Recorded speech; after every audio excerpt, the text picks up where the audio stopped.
आज आपको इस वीडियो में जानकारी मिलेगी कि गुलाब के पौधे से अधिक संख्या में फ्लावर कैसे लिया जाए। आज आपको कुछ सीक्रेट बताऊंगा जिसे आप फॉलो करते हैं तो आपके पौधे में अधिक संख्या में फ्लावर खिलेगा। और जो जानकारी मैं आपको दूंगा उन चीजों को मैं भी फॉलो कर रहा हूं। और इस बात का भी ख्याल रखिए, मैं आपको कोई जादू नहीं सिखाऊंगा जिसे आप अप्लाई कीजिए और महीने 10 दिन में आपके पौधे में अधिक संख्या में फ्लावर खिल जाए। प्लांट नेचर के हिसाब से काम करता है और हमें भी नेचर के हिसाब से ही काम करना है। तो खैर, सबसे पहला काम करना है कि आपको सही वैरायटी के गुलाब के पौधे को लगाना है। इंडिया की बड़ी बड़ी नर्सरी का दावा है कि उनके पास 3000 से ज्यादा गुलाब की वैरायटी है। तो इस बात का भी ख्याल रखिए, हर एक वैरायटी की एक अपनी पहचान है, उसके फ्लावर का एक अपना कलर है और फ्लावर देने की एक अपनी कैपेसिटी है। गुलाब बहुत सारी कैटेगरी में आता है, तो अधिक संख्या में फ्लावर लेने के लिए आपको ऐसी वैरायटी का सिलेक्शन करना पड़ेगा जो फ्लावर भरपूर देती हो।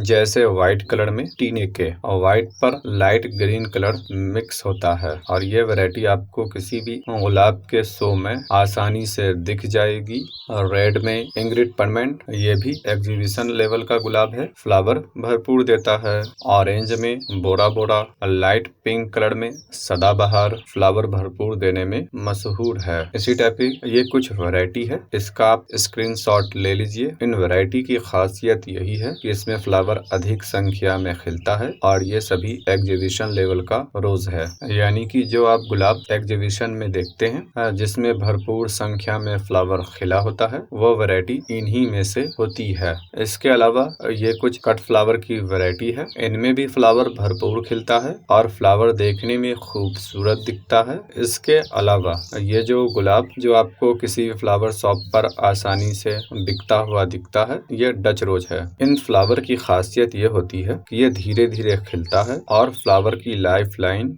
ज्यादा होती है, यानी कि फ्लावर पौधे पर लंबे समय के लिए टिका रहता है। तो ये डच गुलाब की कुछ वैरायटी है, आप इनको भी खरीद सकते हैं। इनमें भी भरपूर संख्या में फ्लावर खिलता है।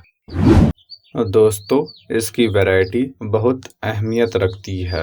यदि पौधे में अधिक संख्या में फ्लावर देने की कैपेसिटी नहीं है तो आप उसके ऊपर जितनी भी मेहनत कर लीजिए, आपको वो रिजल्ट नहीं मिलेगा जिसकी आप उम्मीद कर रहे हैं। जो मैंने आपको वैरायटी बताया है उनमें से बहुत सारी वैरायटी आपको अपने आसपास की लोकल नर्सरी पर आसानी से मिल जाएगी, लेकिन उस वैरायटी को आपको पहचान कर लेना पड़ेगा। इसके अलावा ऑनलाइन भी बहुत सारी नर्सरी इसकी वैरायटी वाले पौधे को सेल करती है, आप उनसे भी खरीद सकते हैं।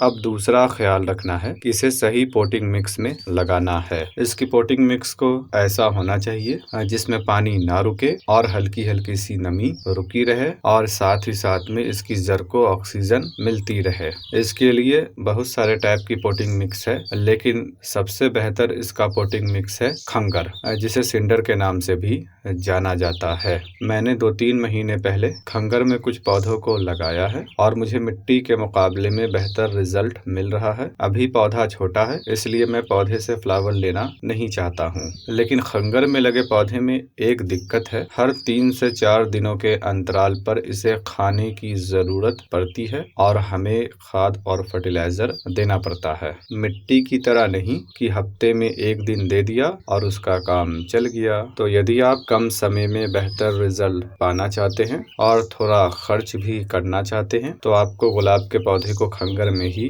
लगाना चाहिए। खंगर की खासियत ये है कि जब हम इसके पौधे में पानी देते हैं तो पानी फौरी तौर पर बाहर निकल आता है और उसकी नमी रह जाती है, यानी कि इसमें पानी नहीं रुकता है, पानी ड्रेन आउट हो जाता है और पानी के साथ ऑक्सीजन भी इसकी जड़ को मिल जाती है और इसके जड़ को ऑक्सीजन और नमी की जरूरत पड़ती है, जो कि खंगर में लगाने पर ये दोनों जरूरत पूरी हो जाती है।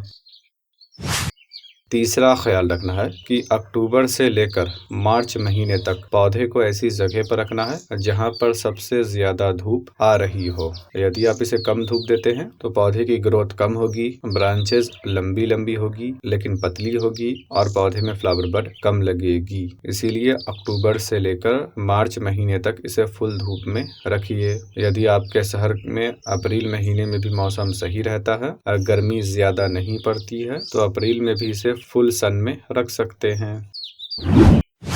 चौथा ख्याल रखना है कि 15 अक्टूबर से लेकर 15 नवंबर के बीच में जब आपके शहर में दिन और रात के तापमान में 10 डिग्री का अंतर आने लगे, तब आपको पौधे को प्रून कर देना है।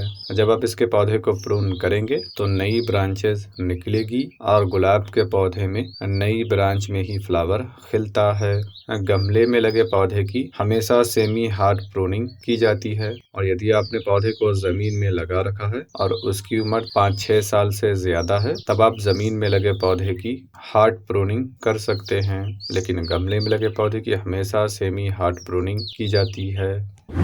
इस बात का ख्याल रखिएगा, जब भी आपके पौधे में फ्लावर खिलकर सूख जाए या फिर फ्लावर का कलर डिसकलर हो जाए तो उसे काट कर हटा देना है, और ब्रांच में उस जगह से काटना है जहां पर 5 पत्ते का सेट हो। 5 पत्ते के सेट के ऊपर से या फिर 5 पत्ते के सेट के नीचे से काट कर हटा दीजिए। जब 5 पत्ते के सेट से नई ब्रांच निकलती है तो वो मोटी ताजी हेल्दी होती है और उसमें बेहतर क्वालिटी का फ्लावर खिलता है। पांचवा काम करना है कि पौधे में समय दर समय खाद और फर्टिलाइजर देना है। गुलाब एक हेवी फीडर प्लांट है, इसे खाने की जरूरत ज्यादा पड़ती है। यदि हम इसके खाने का ख्याल नहीं रखेंगे तो इसमें फूल भी कम खिलेगा। तो मिट्टी में लगे पौधे में कब कौन सी खाद और फर्टिलाइजर दी जाती है, इसका वीडियो मैं पहले बना चुका हूँ और कुछ दिन बाद और बना दूंगा। और खंगर में लगे पौधे में कब कौन सी खाद और फर्टिलाइजर दी जाती है, इस बारे में भी डिटेल वीडियो बना दूंगा। तो सब्सक्राइब करने के बाद बेल आइकन को दबा दीजिएगा ताकि उसका नोटिफिकेशन आपको मिल सके। मैं फर्टिलाइजर के बारे में इसलिए अभी नहीं बता रहा हूँ क्योंकि जब उसे बताऊंगा तो मैं डिटेल में बताऊंगा, और यदि इसी वीडियो में बताता हूँ तो ये वीडियो काफी लंबी हो जाएगी। तो उम्मीद है आपको ये जानकारी पसंद आई होगी।